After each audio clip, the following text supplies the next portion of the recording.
And welcome back to redheart.com as well as the Crochet Crowd. I'm your host Mikey, and in today's tutorial we're going to be making really quick scrunchies. This could also be a flower or a pin-on brooch or whatever you decide that you want to do with this. Now there are many different colors of this whole line, and it is actually made of fleece, and it's called Red Heart Boutique Fleecy. It's got a really nice thick property to it so that it's designed like sachet, but it's designed to keep you warm. Really marketed for kids. It's in a darker color line so that kids can actually wear this and not actually have to worry about getting it dirty too much. It's a really great idea. Now, when I was at a live show, I seen somebody make one of these into a flower. It's actually a different product, but they made it into a flower and they had it sitting on the top of a ponytail of your hair. And I thought, wow, that's actually really cool. It's kind of reminded me of a flamenco dancer, if you really want to put it bluntly. But I thought this is a really cool idea, a great quick project. You can get 4 scrunchies out of 1 ball of yarn. The ball of yarn is about $5.29, so it's less than $2 a scrunchie if you really break it down to the cost. So today I'm going to show you how to do a quick little scrunchie, and I'm going to show you a little bit more about this yarn in just a moment.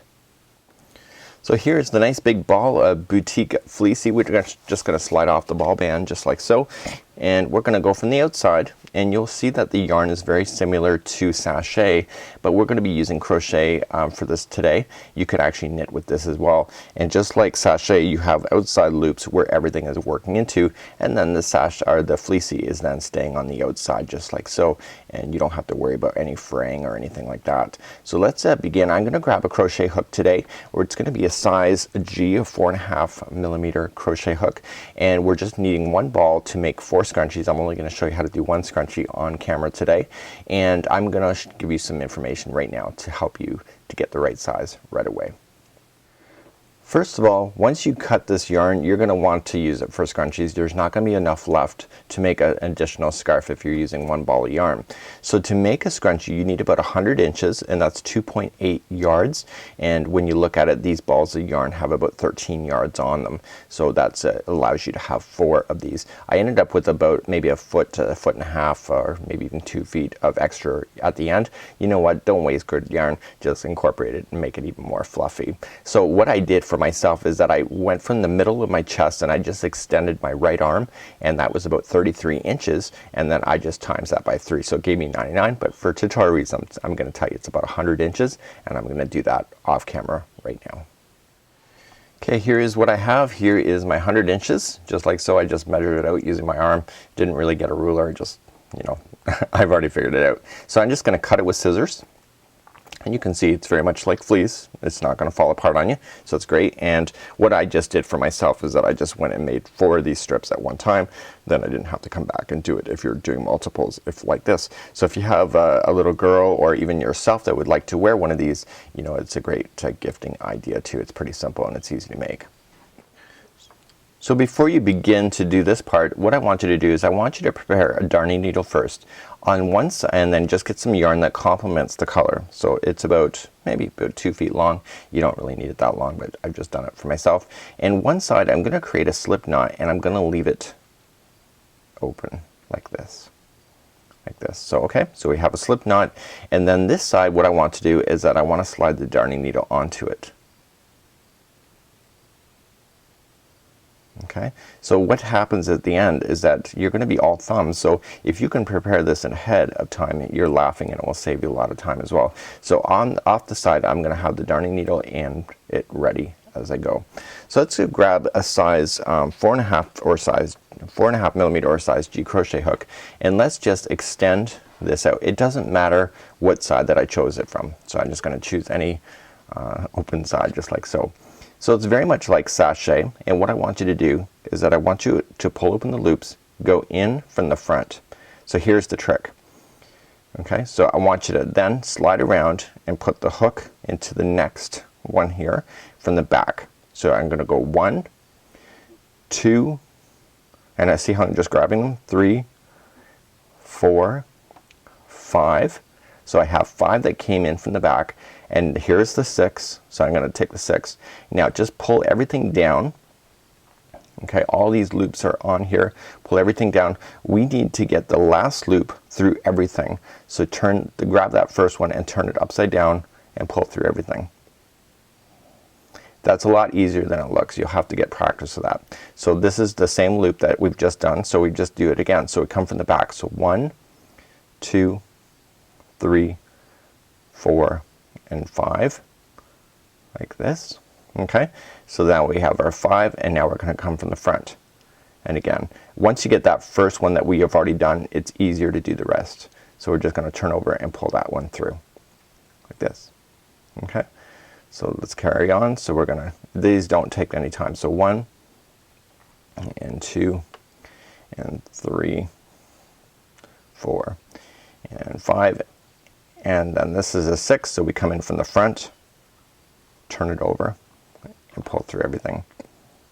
Now this is not like sashay, where you know how sashay can get all twisted up. This is really easy to maintain. So that was 1, 2, 3, 4, and 5, like so. And so that means that the 6 is going to come from the front. So we put it onto the hook, turn the hook over, and pull through everything. Now sometimes you end up pulling out a few extra strings through. It's no big deal.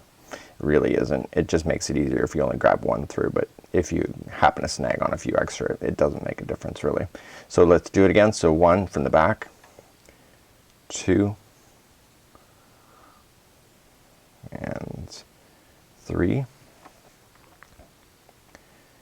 4, 5, and 6, or sorry, 5. So then the 6 is from the front, and pull through. Okay, we're almost done already. So 1, 2, 3, and 4, and 5, and then coming from the front, we grab 6 and pull through. Okay, I don't have very much left. That's how fast it goes. So 1, 2, 3, 4, 5, and then the 6 is from the front. Okay, so if you don't have enough stitches left, fake it. You know, it's a good thing.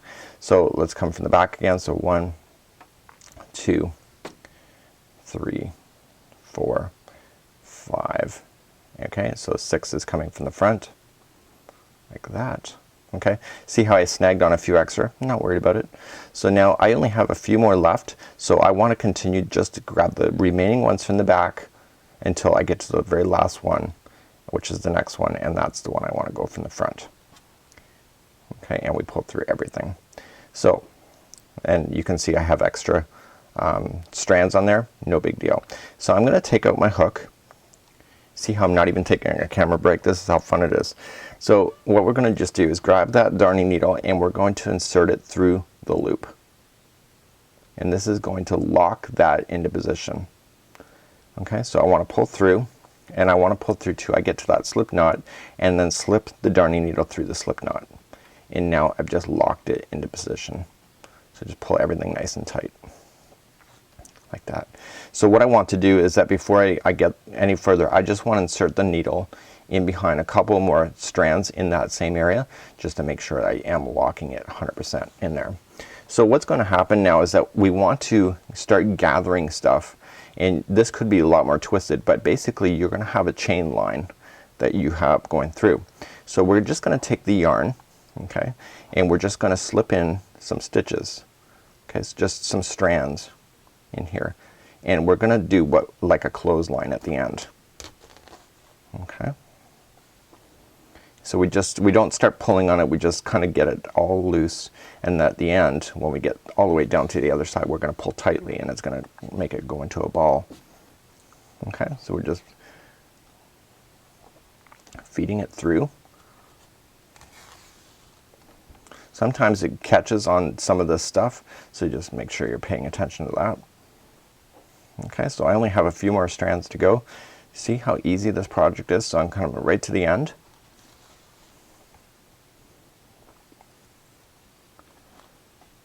Okay, and so what I want to do before I pull this tight is that I'm going to pretend that I have a scrunchie. So let me get that right now. So let's pretend that this loop is a scrunchie. I don't have any scrunchies here in the studio, and I'm just going to insert it before I pull everything. I'm going to insert it through, so you're inserting it through your elastic scrunchie at this time, and then what we want to do is pull everything tight and it's gonna wrap everything into a nice tight ball. And don't be too delicate with it, just reef on it. Okay, so we want to pay attention to where this is hanging out, and we want to make sure that we get nice and tight. Okay, so what I want you to just do is go into the strands in behind and just grab a few. Okay, so I'm making sure that I'm going around the scrunchie again.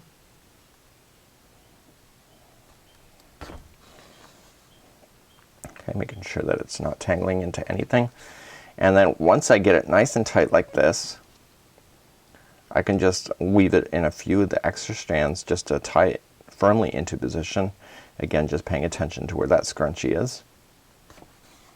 And this time I want to kind of come in between, okay, to create a loop so that we can tie it into position.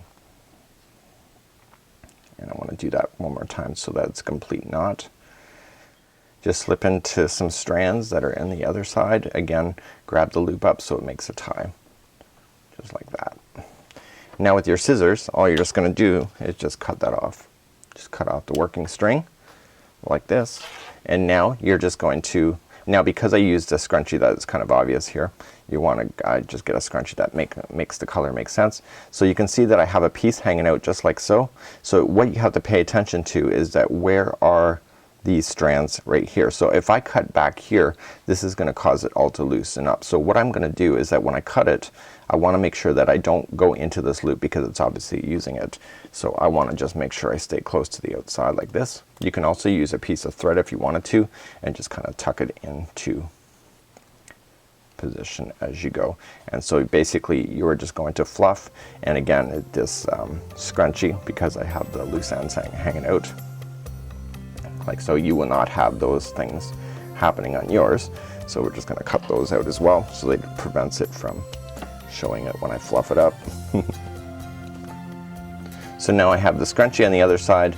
I've got it nice and trimmed, and basically it's good to wear, and that's how you would create a scrunchie using Red Heart Boutique Fleecy. Until next time, I'm Mikey on behalf of redheart.com as well as the Crochet Crowd. Until next time, we'll see ya.